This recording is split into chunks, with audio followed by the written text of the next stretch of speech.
U Pazinu. Smijeh, zabava.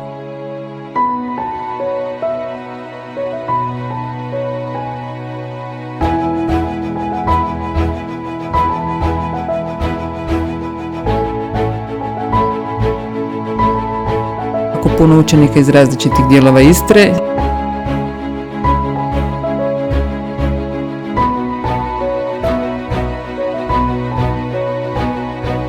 Moderna, nova, individualne mobilnosti. Ima modernu tehnologiju.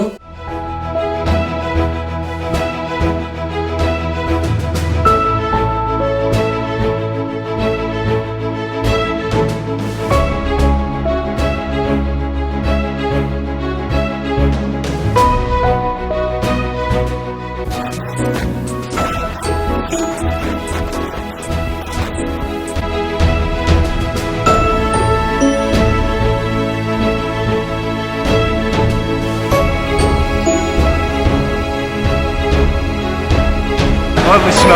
Dakle, nalazimo se u društvu ravnatelja gospodina Lukašića.